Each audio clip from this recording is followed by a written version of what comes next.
Mercedes-Benz India is on a roll, or has been right through this year. The 12th launch, and by the way, let me just tell you right up front, they're not done yet.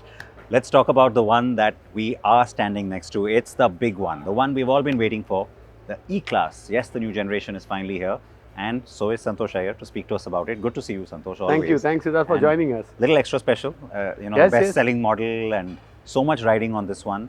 And also the one that sets the benchmark. I mean, with the long wheelbase now, a second generation to get it here in India. Possibly a very predictive and stupid question to ask you, but why is that such a big deal? Firstly, E-Class, as you said, is close to our heart because this is the car we came to India in, right? In 95, 30 years, more than 50,000 cars brand, on the road. E-Class is a brand by itself within the Mercedes-Benz family in India. So I think we have to go all in when we look at the car as such, and therefore, be it variants, we are now coming with 3 variants in this car: 2 gasoline, top-end petrol, powertrain, diesel. So I think for us, we need to be clear that this customers has a lot of expectation from the brand. Also in terms of equipment, we have not left any stone unturned.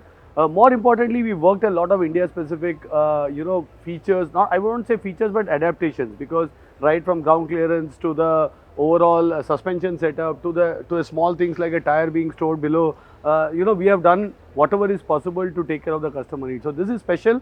And I think this legacy with the second generation long wheelbase in India will create new benchmarks for others to follow. And it's literally just our market that gets this configuration of the car. So, India is the only market in the world to get a right-hand drive long wheelbase E-Class. Yeah. Now the complexity involved with creating that sort of thing, especially because you're doing CKD, it's not like this is a CBU. So people don't always understand how many years back you need to go in terms of the planning. I mean, I remember that even with the last generation. It went back, several years before finally in 2017 we got the car. Exactly. Now, this time around, maybe in some ways it was easier for you because you had the precedent with the last car and a template. But still, you've gone so much further. Like the 450 is a nice surprise. What's the thinking, like, of offering a portfolio rather than saying, hey, we've got this one fully loaded variant and that's good enough? No, so firstly, let me talk about the complexity a bit more. Because this is the only car manufactured in India, this has to be tested and certified. That's anyway a legal requirement. But for Mercedes-Benz internal standards, it was quite clear that the crash certification, this car will only go once it's done in Germany. So we had to actually airship this car. Make it here. Way back in March. So in March, we produced the car. We airshipped it to Stuttgart, did the crash. It cleared all the tests. Then we submitted to the authorities. Then we cleared it. So it's a bit more complex than any other car in the portfolio that we launched. But I think the entire team is committed and they were really on it. Also to get the car 2 to 3 months before time, because this was originally planned to be launched end of the year. And I think just to get this out by Diwali, I think that's a great feat for internal standards. On the other side, the variant strategy. Here, the customers are evolving from the time that we have seen. E-Class long wheelbase, it's a no-brainer, it's a rear dedicated car. And also a driver's car on the weekend. But there are many customers who said, hey, I drive the car every day. I buy the E-Class for my family because it's a fantastic car there, and why don't you give me a better engine and something that I can enjoy? That's where the 450 comes in, and along with an AMG line, so that the sporty character is also, and it's also visibly different on the road, a normal E-Class along with it. So in terms of equipment, the E-Class 200 and the 220 all have similar equipment to the AMG line. But what's the biggest difference is the line and the engine. So in terms of equipment, we have not compromised. Hyperscreen is there across. But yes, different line, a better engine, so that this option is available to a certain set of customers. And you're right about this feedback, because, and you get a lot of it from us in the press. Yes. But we always sort of take that with a grain of salt ourselves, knowing that we're not always, the target consumer. But this is an interesting point that, even the E-Class, there is a dedicated set of customers who say, hey, we drive the car ourselves. We actually want the more powerful engine. Even in S-Class, I learned the hard way. I can say this now, 6-7 years back, we had an S-Class where a couple of colleagues thought that you don't need a memory seat in the front because it's a driver sitting. And we ordered a couple of units. The feedback was, they said, hey, come on, I drive the car. I am an S-Class owner, but I love to drive. And with the S-Class age again coming at 38, E-Class customers becoming younger, there is no way. We need to have an option where all-time driving, again, it's possible. That way, even the 200, 220 are good enough power plants. For the enthusiasts, they always need a bit more. And that's why the 450 fits that bill. So 12th launch of the year. As I said, you're not done yet. You've got 2 more coming. There's, every time we throw that number in the face of an analyst or even your rivals or critics, they always sort of turn around and say, oh, but a lot of them are these high-end cars, very small volume. But speaking of volume, the fact that you're creating so much of this sort of traction in the market, there's so much attention to the fact that you're coming constantly, literally every few weeks with something new. How much of that translates into actual volume? Because we're seeing your volumes are really strong this year.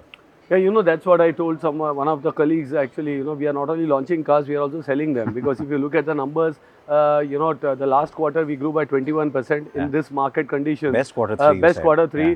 Best YTD numbers, Jan to September, also, we grew by 13%. So I think the numbers support it. Also, our mix is different. You can say that the TVs are small numbers, but for us, the top-end cars contribute 25% of my portfolio. And in a portfolio, last year we did 17,000 odd cars. 25% is a lot of cars that we sell in these top-end cars. Secondly, even in the core segment, that 60% of our portfolio is core. And our leverage on the entry is very limited. And I think that's where the brand is very different compared to many other brands in the market. And for us, we are fully focused here. We want to grow this segment. Customers are demanding as well because they have options. They drive these cars also internationally when they travel.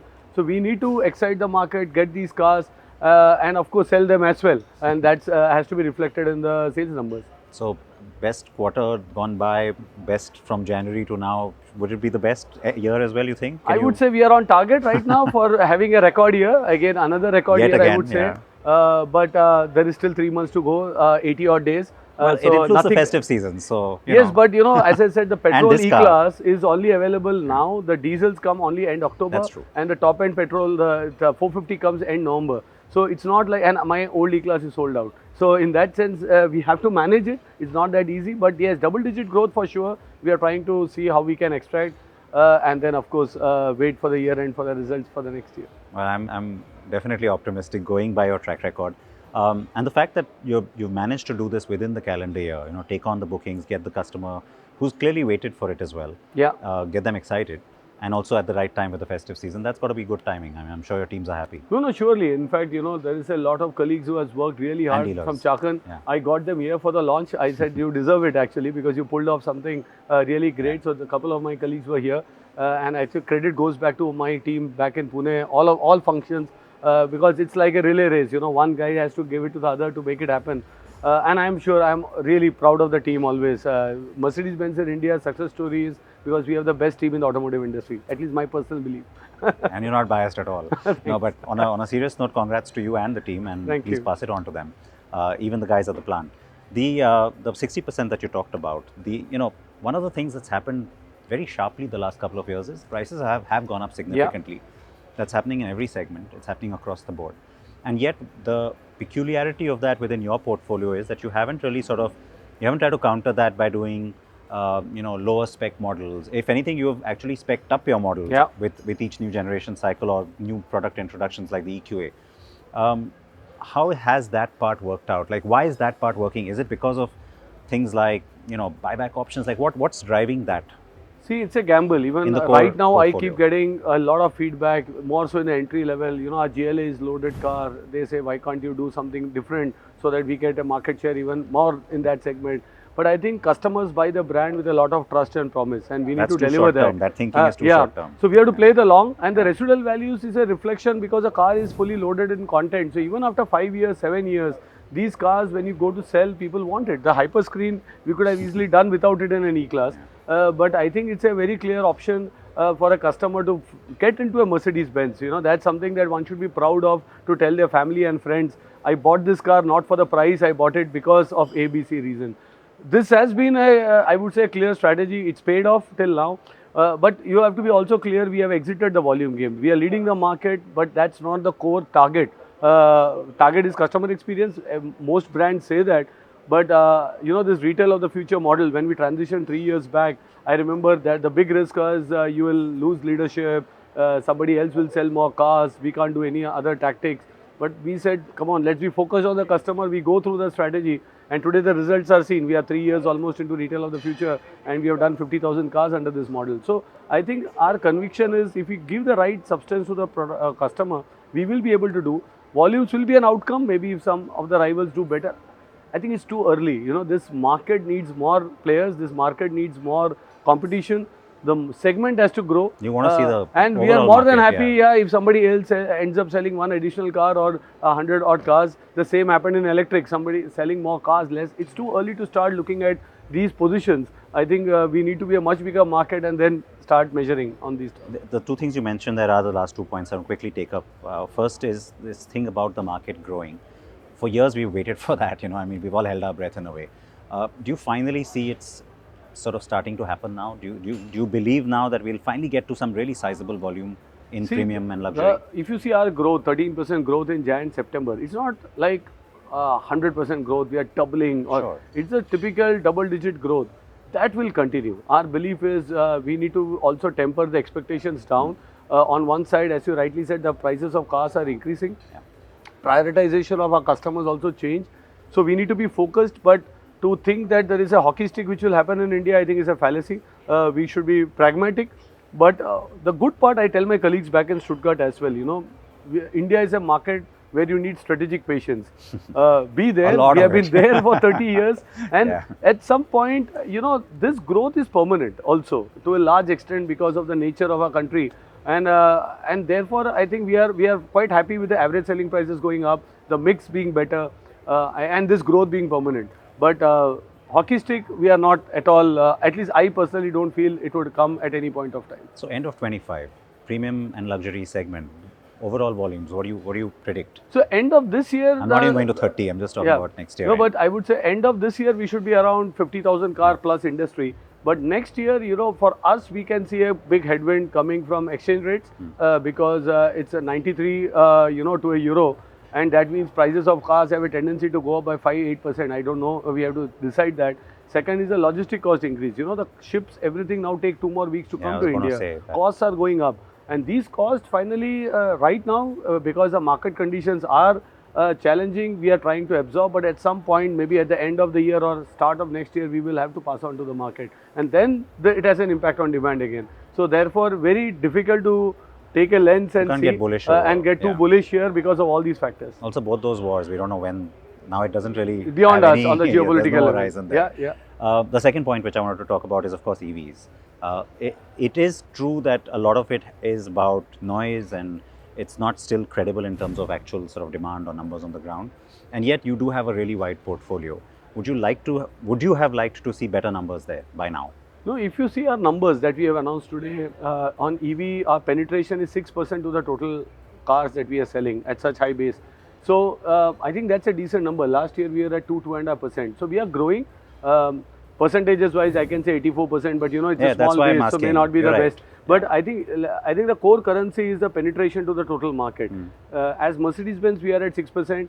I would now compare that with mass market is at 1.5-2%. So we are in the better spot. Can it be better? Answer is always yes. But you look at how state governments have also done. There are Delhi recently withdrew the zero road tax exemption, got it back. Telangana got it away. So there are many states which have these flip-flop policies, and the moment the price goes up, the demand goes down.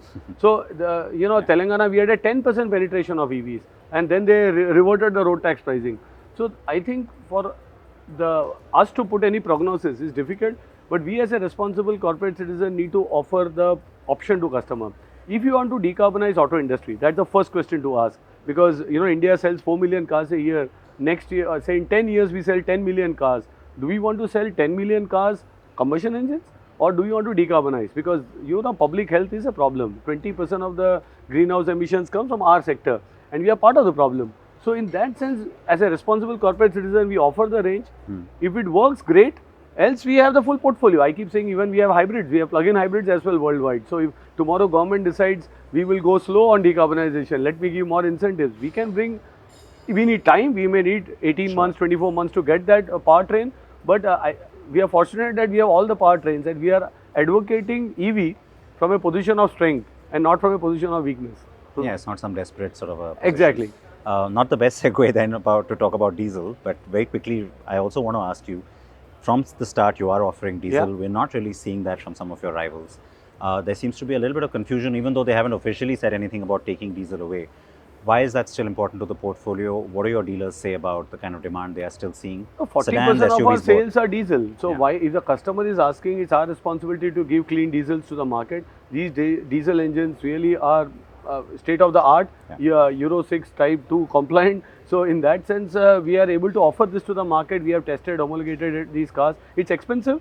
Technology is expensive. Therefore, cars are also, if you see the price, there is a 3 lakh rupees difference between the gasoline. But still, 40% of customers love the diesel. So I think for us, we need to provide what the customer desires. You see them staying, they're not going away in a hurry. Very much. Except Delhi, where there is a lot of Yeah. negativity like electric on diesels. You know, is it bad? Is it causing? Rest of the today, if you see our portfolio, I am struggling. Diesel cars have a 1 to 2 month waiting period. Actually, even when I talk about a GLA, GLCs, I don't have diesels. So last thing, I said those were my last points, but I'm going to sneak one more in. 14 cars this year. What are you going to do next year?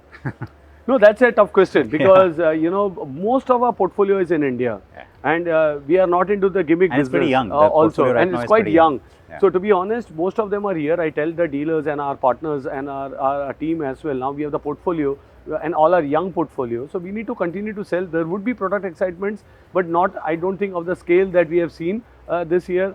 But yeah, let's see. We have to still complete this year, 80 days left, and then we start planning next year. Looking forward to it. Looking forward to driving this and the 450. Yes, surely. And, thank you. Thank you. Always, Thanks for joining. always great Thank to see you. Same here. Thank you.